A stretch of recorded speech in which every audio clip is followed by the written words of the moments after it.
if you're like 100% of the people I've polled, you're frustrated with inflation and you're thinking to yourself, if I just had more money, then we'd be okay.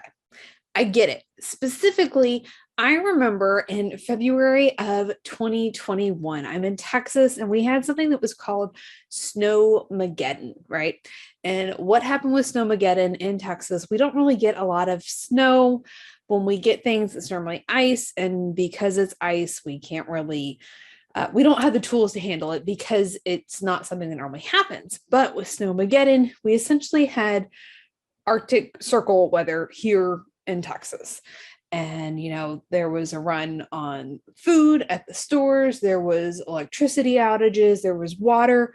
Couldn't be like taking care of with the plants. So we were boiling on boil water notices and all of those things. And even though we, as a family, like we were okay, we were taken care of, there was still fear. And external circumstances can trigger that fear that we feel like we're not doing enough, that we're not making enough, or that we'll have what we need. But you won't be able to beat inflation by just making more money.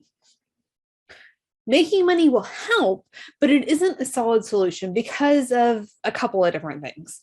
First of all, the US dollar is a fiat currency. Okay. So what a fiat currency means is it's not backed by anything. There's nothing that is determining its value other than essentially the Federal Reserve is telling you that it has value.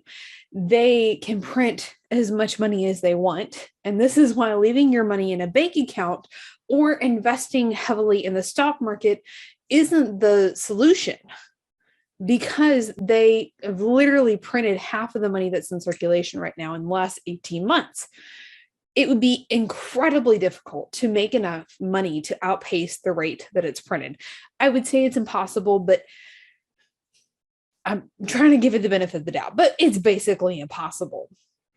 So you can't out-earn inflation because of everything that's going on in the economy. The way that the situation works is essentially stacked against you, right? But that doesn't solve the fear. So yes, making money will help. And that earning money is the offensive part of the Unstoppable Finances framework. There's a couple of things that you need to be doing. One would be budgeting, managing your money. That's going to help. And that's the defensive part of the Unstoppable Finances framework.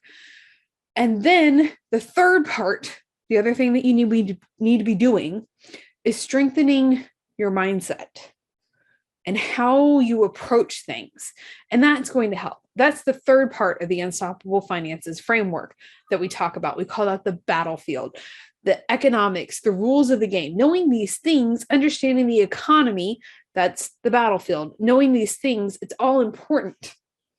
But if you put together the offense, the defense, and the battlefield, and there's a fourth part of the Unstoppable Finances framework, it's unstoppable. When you put it all together, it's unstoppable. So now you're probably thinking like, okay, what the heck can I actually do? Like, my plate is already full. I'm doing a ton. I don't have time to take on one more thing to try and learn about economics.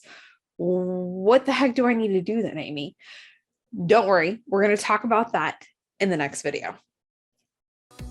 If you're struggling with shame and guilt around your finances, whether it's debt, impulse spending, mistakes from the past, or the fact that you still haven't hit your income goal, then it's time for you to work with me.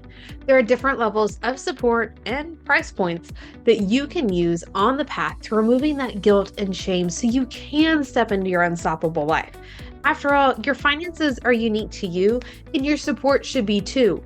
Go to workwithamy.com to get started with one of my most popular programs, or you can book a Q&A call with me and we'll figure out what that next step should be.